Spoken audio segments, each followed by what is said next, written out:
सुप्रभात बच्चों। आज हम कक्षा 9वीं में अर्थ की दृष्टि से वाक्य के भेद विषय का अध्ययन करेंगे।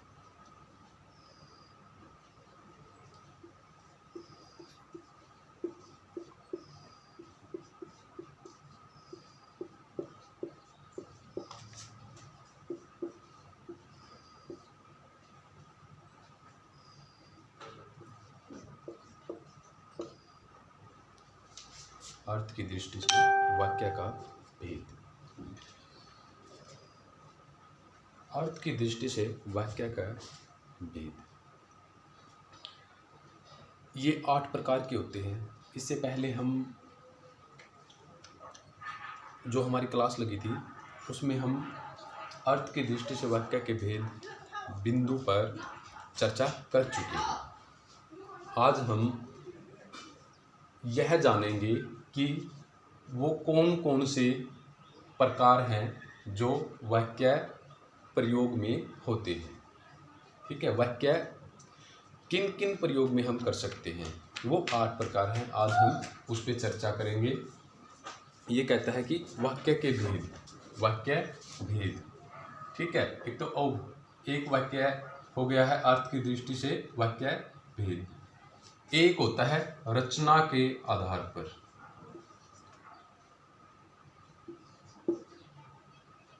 रचना के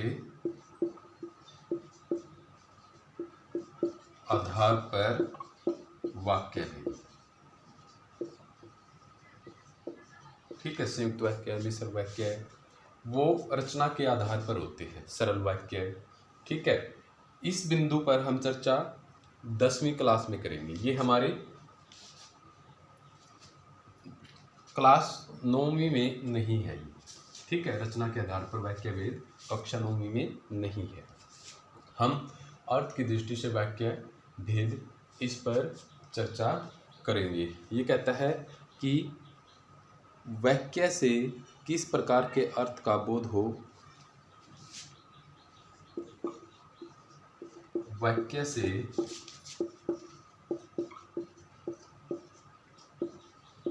किस प्रकार का बोध हो, उसके आधार पर जब वाक्य को वर्गीकृत किया जाता है,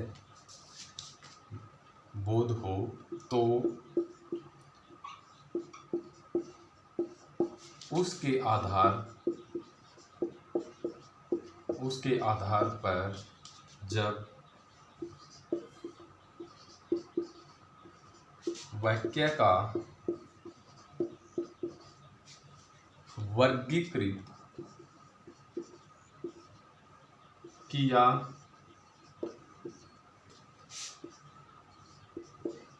जाता है तो वाक्य के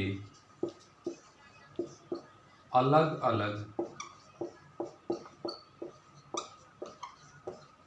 अलग भेद होते हैं।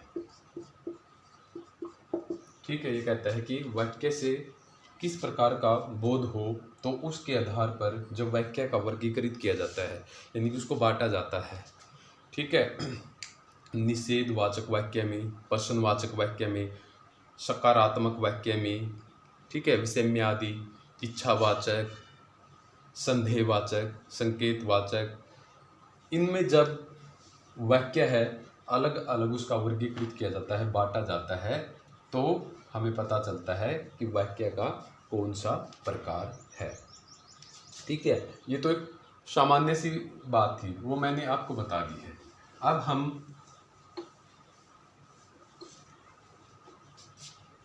वाक्य के प्रकार पर आते हैं। कितने प्रकार के होते हैं अर्थ की दृष्टि से वाक्य भेद, कितने प्रकार के होते हैं?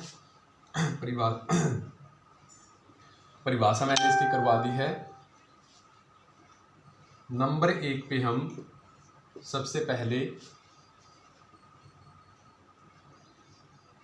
विधानवाचक वाक्य करेंगे। विधानवाचक वाक्य। इसी को सकारात्मक वाक्य भी कहते हैं। इसी को सकारात्मक वाक्य भी कहते हैं। क्या कहते हैं? सकारात्मक वाक्य भी कहते हैं।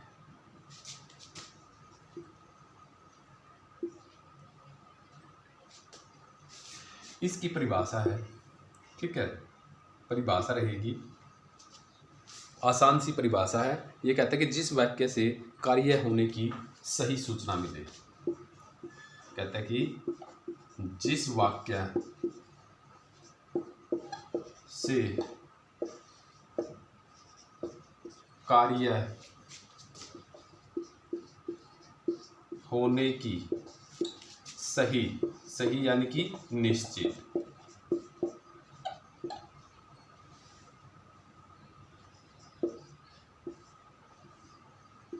ठीक है, सही यानी कि निश्चित सूचना मिले, सूचना मिले, उसे सकारात्मक वाक्य कहते हैं, कहते हैं। ठीक है, एक तो परिभाषा यह हो गई कि जिस वाक्य से जिस कार्य के निश्चित सूचना मिलती है, सही सूचना मिलती है कि वह बात झूठ हो या सच हो। ठीक है, इस वाक्य में जो बात कही गई है, जो स्थिति है, ठीक है, वह चाहे सच हो या झूठ हो, उसको अपना लिया जाता है, उसको जो कहते हैं स्वीकार कर लिया जाता है। कहते हैं कि निश्चित यानी कि सही सूचना मिले, जैसे 4 दिन से लगातार वर्षा हो रही है, ठीक है, निश्चित है, सही सूचना है, चाहे यह बात झूठ हो या सच हो। ठीक है, वाक्य से निश्चित यानी कि सही सूचना मिलती है। ठीक है, एक तो परिभाषा यह है विधानवाचक वाक्य की, सकारात्मक वाक्य की। एक परिभाषा है, अथवा में लिख लेंगे, अथवा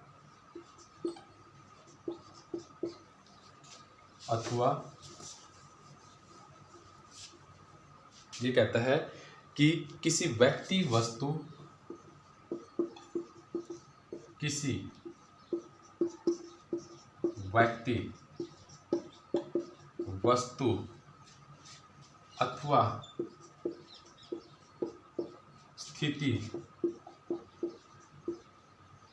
अथवा स्थिति का पता चले, अथवा स्थिति